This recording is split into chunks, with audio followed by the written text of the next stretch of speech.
caught in deception. The ex-royals channel Princess Diana's tragedy. Have they gone too far? How do you feel about being close too close to gravity?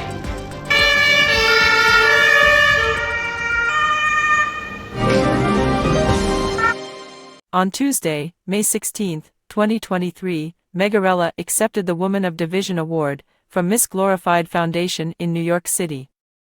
According to a reliable source, Megarella paid to have the award, as she did for her previous award for fighting non-existent structural racism in the royal family.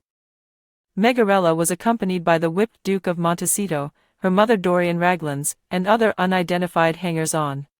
Megarella gave a sanctimonious speech about humanity, kindness and compassion, yet she still refuses to see her father, Thomas Markle, who suffered a heart attack and stroke.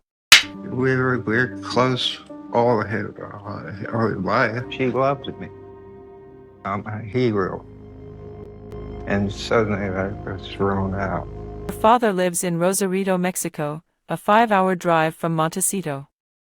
Megarella was happy to travel a distance of 2,864 miles to get the superficial award, but it was too far for her to travel 5 hours to see her ailing father.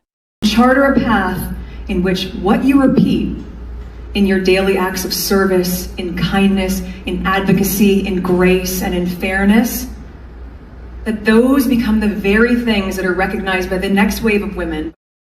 After the superficial ceremony, Megarella and the whipped Duke came up with an insidious plan to dupe the whole world for a supply of compassion. They released a statement that they were targeted by paparazzi in a 2-hour car chase in the congested streets of New York City, a story that left many drawing parallels with the tragic accident that killed Princess Diana in 1997.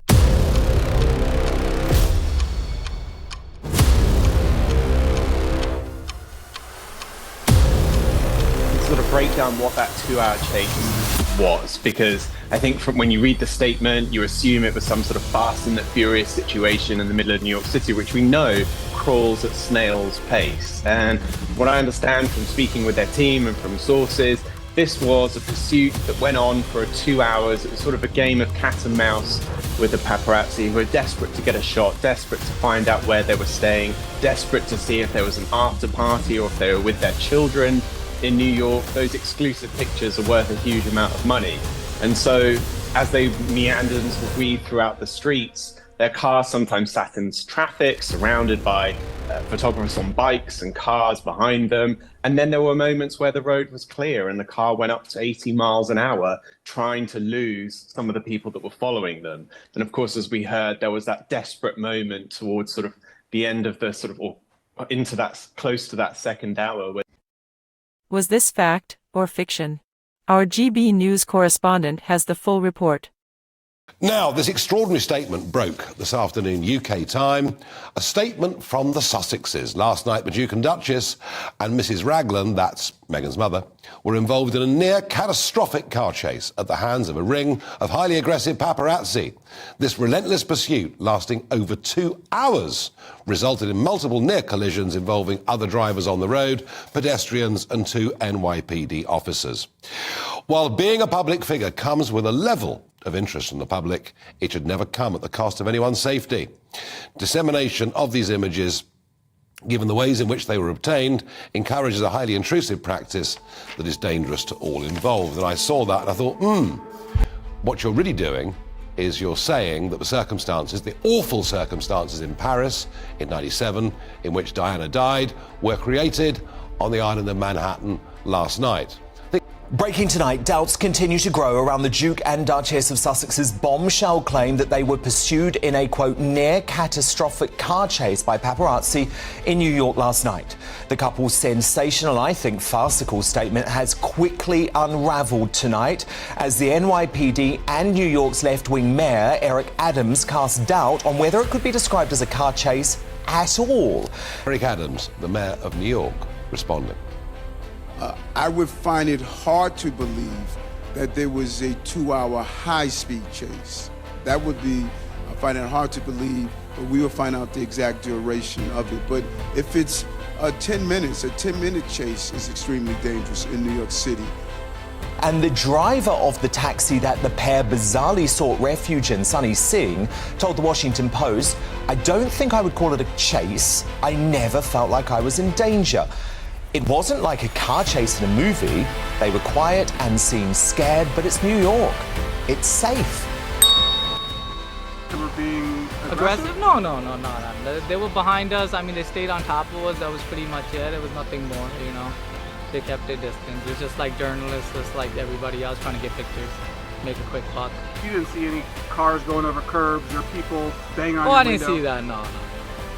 The driver says he picked up Harry, and Megan outside a New York police station and drove for a few minutes before returning the pair to the same police station. Prince Harry seems keen not to let facts get in the way of a good story, ramping up the victimhood rhetoric. The Duke has told friends, this is in the Times newspaper, "It was the closest I have ever felt to understanding what happened on the night his mother Diana died." Well, to react, I'm joined now live by Princess Diana's former butler, her rock, Paul Burrell. Paul, what do you make of Harry comparing this car chase, which the taxi driver says isn't a car chase, to the night his mother died? Dan, here we go again. I personally think it's wrong, it's offensive to make any comparison with the car chase in Manhattan to one in Paris. They were totally different circumstances. Diana was actually avoiding the press the night she died. Meghan and Harry were courting the press on the night that they had their car chase in Manhattan. Around 10 o'clock last night. Apparently... They were on, just to be clear about the geography, they were on 57th Street in Midtown Manhattan. Yeah. And they were travelling to a private residence on the Upper East Side. Yes. Now, at that time of night, I've lived on the Upper East Side of Manhattan for years. That's a 5-10 minute journey. Even the mayor of New York, as you've just seen, has disputed those facts. It sounds to me like a farce and an opportunity to exaggerate the truth again and to elevate Brand Sussex again after the coronation. I think this is complete fabrication. Paul Burrell, none of this stacks up, does it? Because if you feel like you were genuinely at threat in New York, the last thing you're going to do is jump into a yellow cab, because let me tell you, those drivers are out of control. They might get you somewhere quickly, but they're out of control. They're not very safe cabs to be in. Yeah. And the other like thing you, Dan, yeah, we know New York. We know that you can't drive a block without being stopped. Yes. And if you're in a car chase or you're being pursued, you go to a safe house. You go to an underground car park. You go into a hotel. You go to somewhere where you're safe. No, this couple decided to leave by the back door and exaggerate their affair by telling the paparazzi, we're going through the back door, not the front door, which we came in. If they'd left by the front door and given the press their photographs, which they wanted, all would be well. But no, this becomes an exaggerated, confluted sort of engagement, which becomes exciting for Brand Sussex. I'm sceptical about this from the very start. And here we have it. And just finally, Paul, is Harry wrong to allow sources close to him to brief to the Times newspaper tonight that the incident in New York reminded him of how it must have felt for his mother, Diana, your close friend, on the night she died? It is so wrong. It's upsetting.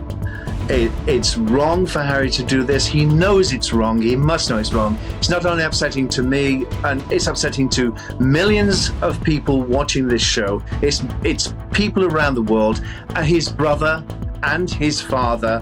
Why is he doing this? Stop it, Harry, because it's not right. I think they may well have over-egged the pudding. I think this could be the issue that gives them actually their ultimate comeuppance. Let's see.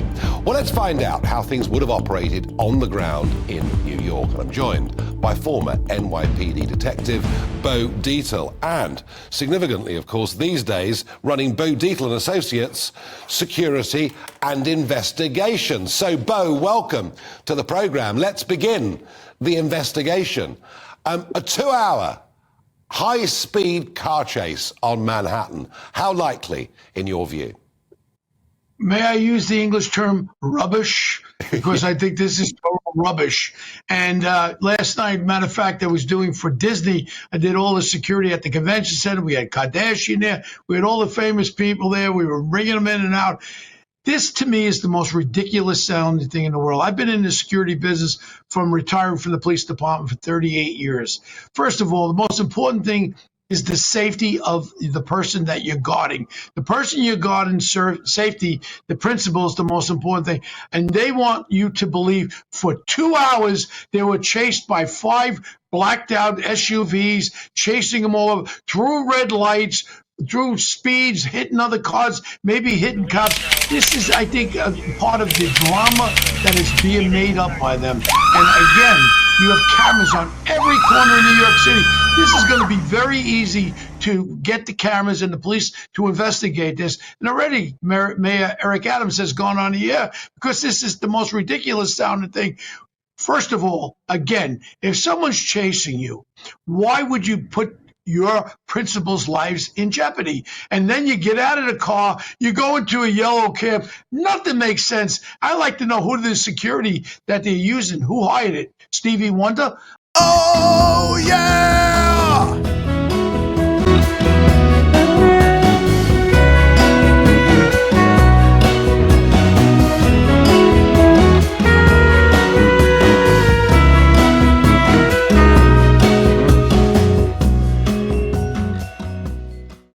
I mean, this is ridiculous. I never heard anything like this. Lady C, is Harry's comparison with his mum's death a crude attempt here to gain public sympathy? Not only to gain public sympathy, but to regain IPP status so that he can and she can get the taxpayers in Britain to pay for their security when they are in Britain and to pay for their security when they're in the United States. The American taxpayers will have to pay. This is a very cynical and, quite frankly, very distasteful exploitation of his mother's tragic death, and it is the height of manipulative vulgarity. Just chosen the wrong place to try and pull this stunt because there are so many cameras in New York, there are so many celebrities much more important than they are. The carry-on just fell flat. Everybody knew that it was bogus, and it's obvious why they did it. They created the drama. They drove around Manhattan for an hour and a half to create some sort of event that Harry was filming on his phone, presumably for the next Netflix installment, and now they're on the front page. No one even cared about Meghan Markle getting some award. It would have been sort of the bottom of page 6. Now they're on the front page, which is what they wanted. I'm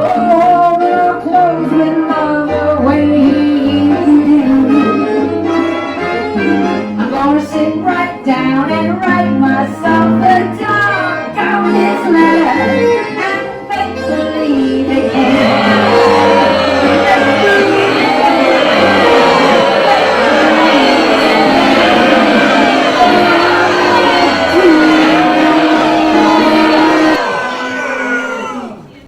I believe so. I need permission to pursue this bus from the supervisor. Anybody will start.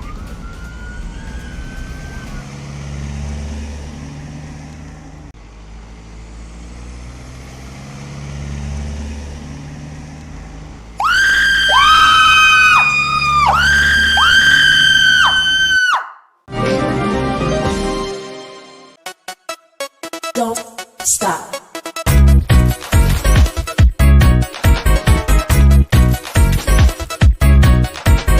Don't stop. Don't stop. Don't stop. Don't stop. Don't